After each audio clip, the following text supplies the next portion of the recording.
So I love that this is the Sunday before Thanksgiving.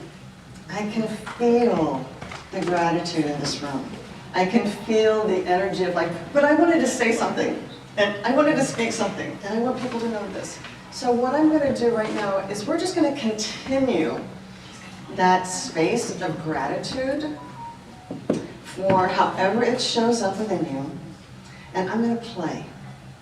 And we can put that gratitude into the sound waves and just amplify it out a little further right now, because it just feels like a yummy thing to do. Okay, so I'm just going to play for a little bit, just to give you all some space to feel what are you grateful for right now, in this moment.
If you've heard me speak before, you may remember I use the harp as a metaphor for the fullness of who we are.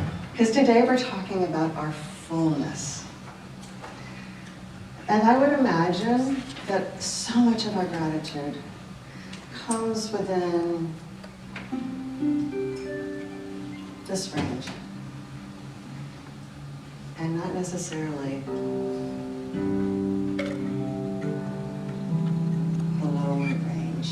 that's low, right? It's kind of like a deep, low resonance. And yet, this lowness has a beauty to it. It has a depth to it. That lowness is where we struggle.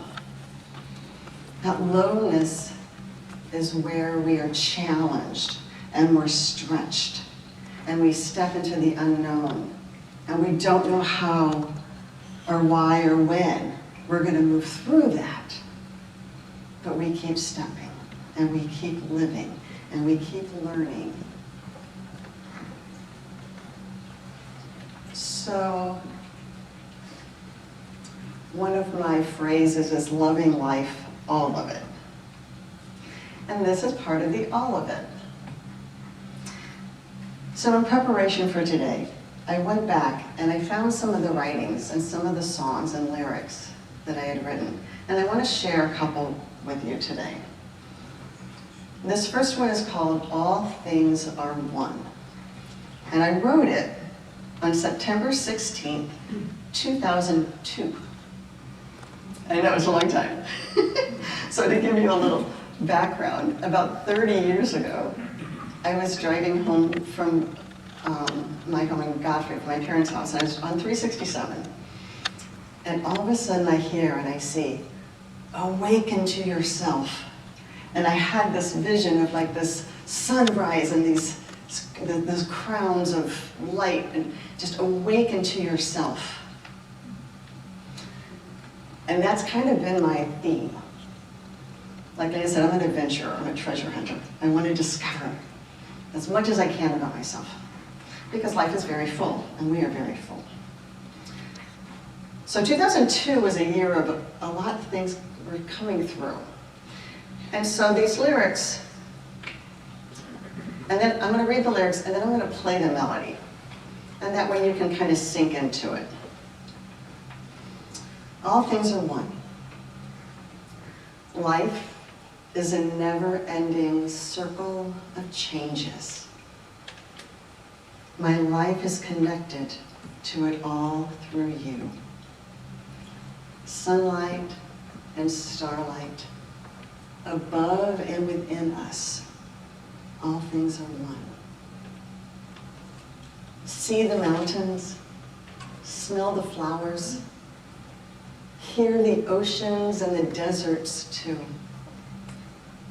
Feel the sunlight and see the moonlight. They are all deep inside of you. Sunlight and starlight, above and within us, all things are one. Share the love. Feel the anger. Show compassion and see the hatred too. Know the joy. Feel the pain. They are all deep inside of you. Nothing can be separated. Everything comes from the sound of love. Life is a never-ending circle of changes. My life is connected to it all through you. Sunlight and starlight, above and within us, all things are one. Find your truth. Honor truth in others. Everyone will play a part. When we know we are all together, peace can finally fill your heart. Sunlight and starlight, above and within us, all things are one. Life is a never-ending circle of changes. My life is connected to it all through you. Very nice.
So how do you feel? Anybody want to share? Just a little bit? Yes. Connected. Connected. Beautiful. Bubbly. Bubbly. I love that. Yes. Love. Loved. Yes. Serene. Excuse me? Serene. Serene. Peaceful. Peaceful. Yes. Yes. So a question. When you heard the words, "My life is connected to it all through you," what were you thinking? What came to mind when you heard that phrase? Were you thinking a specific person? Were you thinking other people? Were you thinking each other? Were you thinking friends, family? I feel I'm connected through God and Jesus and our entire universe and all the beings within all of the entire universe and everything that is created. Beautiful. Yes. Yes. I was thinking of the science that I keep seeing that reinforces the concept of non-local consciousness. Yes. Again, reinforcing that we're really all connected. Yes, the field. The field. Yes, and the non-local consciousness, absolutely. Okay, yes. So there's a certain amount of serenity that you feel when you feel connected to the universe. Absolutely. It's more of a feeling than anything. Right, because we're not alone. Drifting and floating with Yeah, yeah. Exactly, thank you. Yes? I was feeling the star. You're feeling our star. That's another whole conversation, but the star is why I am who I am in the way that I perceive the world. So it is a gift that my husband brought through, called the Origin Methodology of Self-Discovery, that we have been living for the last 30 years. So I'm very blessed to have found a soul partner to manifest this process so that I can continue my journey of self-discovery and embracing the fullness of who I am. Find your truth, honor truth in others. Everyone will play a part. When we know we are all together, peace can finally fill your heart. I used to listen to that phrase as everybody out here. And over the last few years, I've turned the mirror. It's interesting, have you ever found yourself saying something for like 20 years and then all of a sudden you're like, oh, that's what I meant. So for 20 years I've been talking about, embrace the fullness of who you are, every string representing a different aspect or feeling or emotion or belief. And we are all beautiful instruments with our own unique set of strings. And then it moved into, yes, our own unique set of strings is our own unique neurological wiring, because our brains are literally wired differently based on our experiences. And so, and every experience that we have, in utero, young, every experience growing up, our brains are wiring to create patterns that then become the predictive patterns of our future, because our brains are predictive. Our brains want to conserve energy, so they, and this is, the science of Lisa Feldman Barrett is phenomenal, unto the point now where I read about the research, I intuitively know it. We're reading research now that we all kind of intuitively knew. I've come to the point of, like, I don't have to specifically describe it like I used to feel like I had to when I was developing research 20 years ago.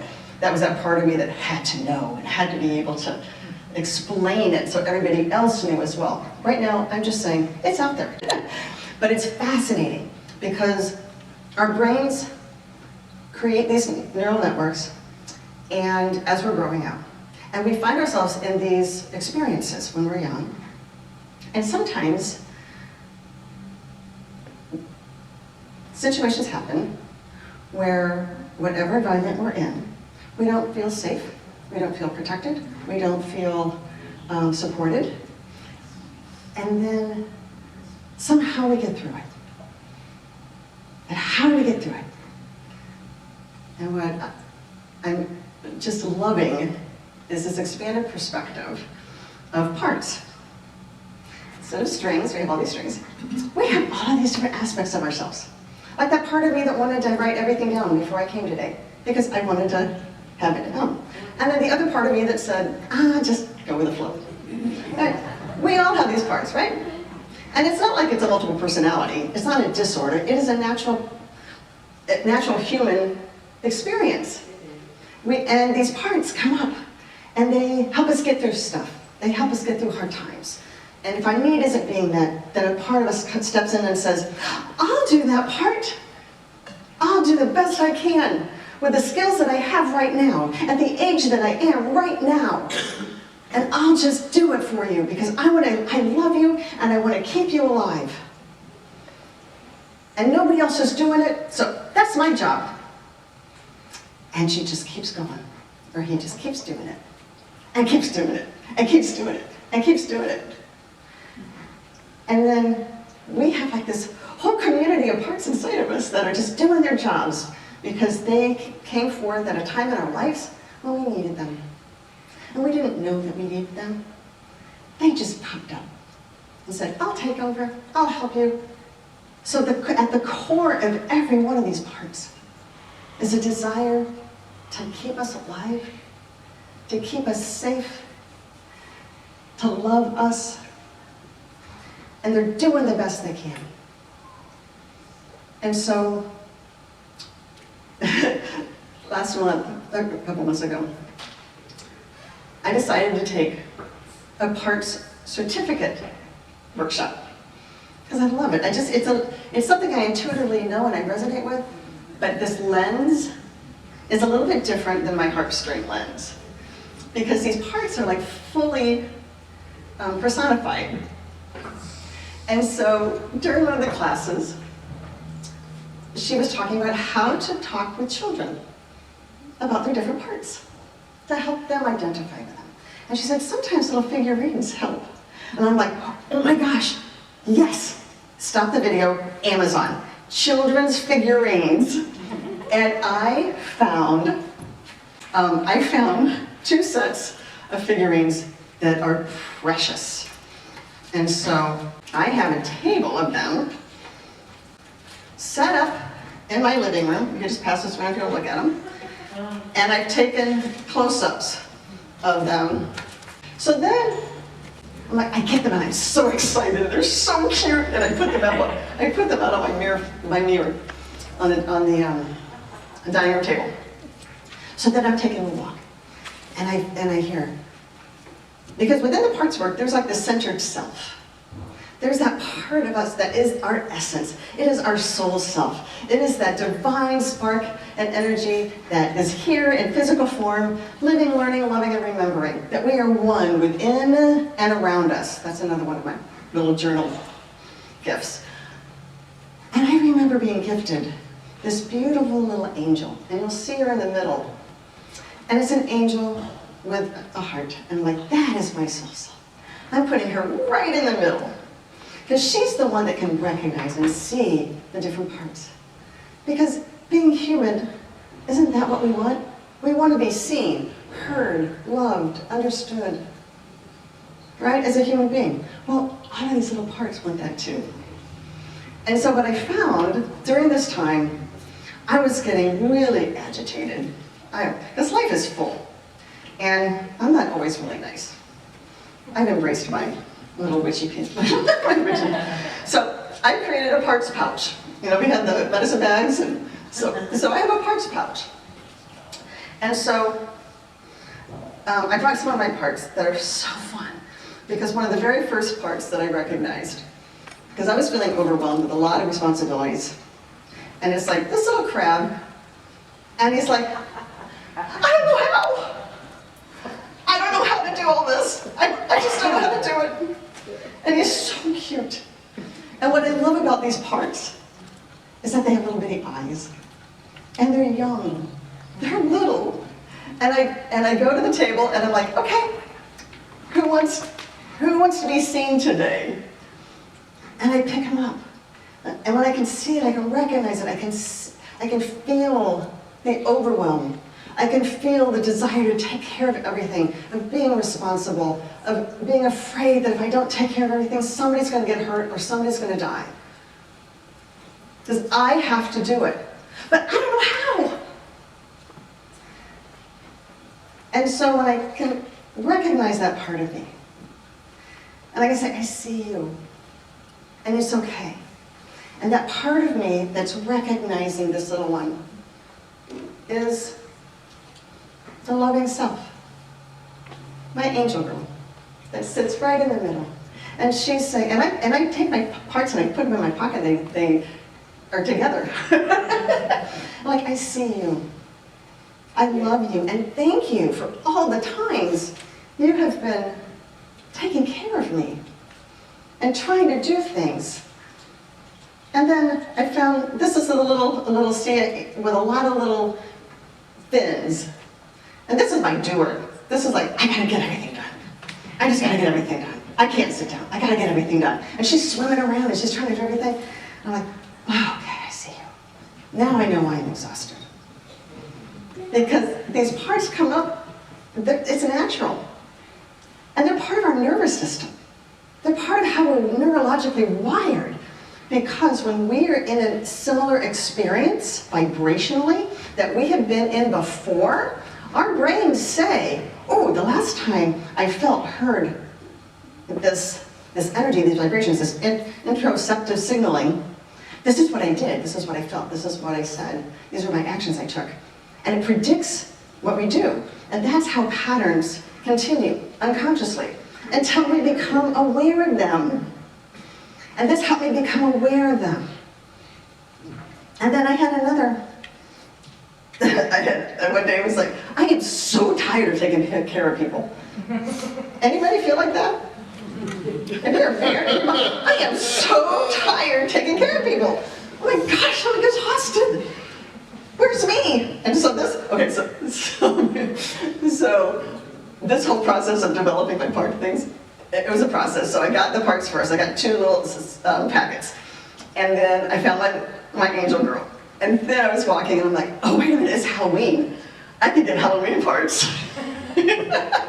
So I got Halloween parts. Because we've got these scary parts of ourselves. And this was the scary part that says, ugh, I am tired of taking other people. I am tired. And then this little girl says, oh, I know, but it's okay.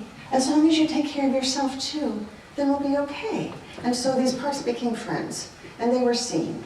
And I made choices that were different than I normally would have made. Because I was aware of that part of myself that was feeling exhausted and resentful. And it was okay, because I know that this part that's carrying this burden was tired. And I finally saw them. I finally saw it. And I understood. And I found compassion within myself. The ones within and around me. These are find your truth, honor truth in others. Inside, everyone will play a part. Every part of ourselves plays a part. When we know we are all together, peace will finally fill your heart. So it is an internal journey and acceptance as well. And some days, I go and it's like, well, I don't know. This little guy is like I feel off, but I don't know what's going on. And then there's this little shadow behind. So I put these 2 together. And it's like, okay, well, let's work together. Let's figure it out. What is the shadow part? It's like affecting how I'm feeling, but I'm not yet clear enough to see it. But I'll be patient and I'll keep listening.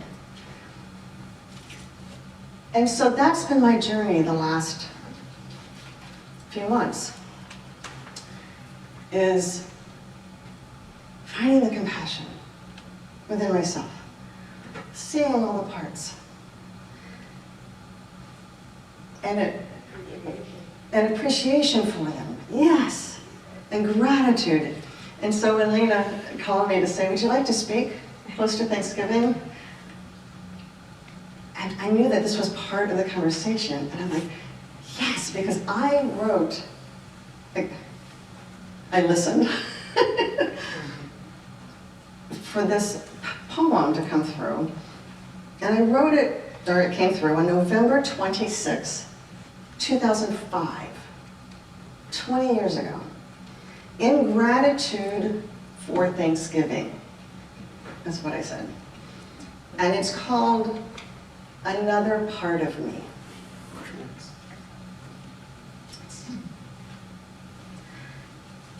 Sometimes I try to run from you. Sometimes I try to hide. Sometimes I wish you were not there, my dark and ugly side. But why would I use names like that? You're just a part of me. A part I do not understand. Yet you can set me free. Now tell me, fears, how did you know? To meet you was my task. You hold the key to moving on. Help me remove my mask. To stand here in your presence, not knowing what to do. I trust you will not harm me. Only I can make that true. So now I come with open arms. My heart has told me so. Come to me so I may hold you close and never let you go.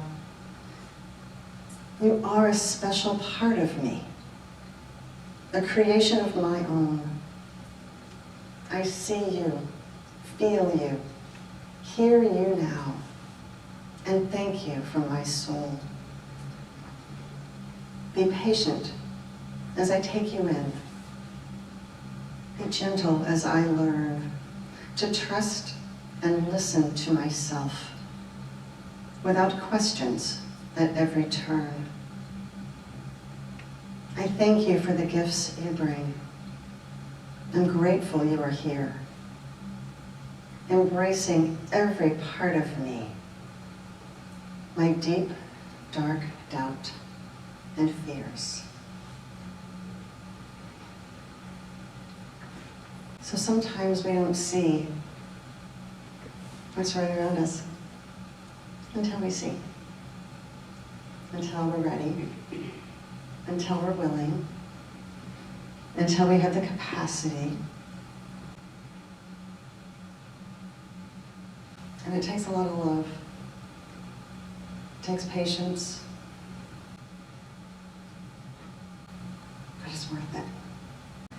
And the beauty about this is you don't have to go searching. It's not, I'm going to get in there and find you. It is, I'm open, and I'm willing, and I'm ready. And what part of me wants to be seen and heard right now? It's very gentle. And I'd just like to leave you with this thought. The phrase today was, compassion grows from within as we lovingly embrace all aspects of ourselves. And as we enter into the holiday seasons, when we'll be with family and friends in those familiar environments that bring with them familiar patterns and feelings and relationships, I would invite you to expand your perspective and see the actions through this lens of parts, aspects. Everyone has them. And underneath all of these actions, somewhere there is that space of love. The desire for those aspects of ourselves to feel safe, protected, seen, heard, loved. And often the actions are coming from a very young part of us that developed and took on that responsibility when we were young. I find seeing others through this lens helps me expand my perspective and grows compassion as it dissolves judgment. So I wish you all a very sacred, blessed holiday season, and thank you for letting me share.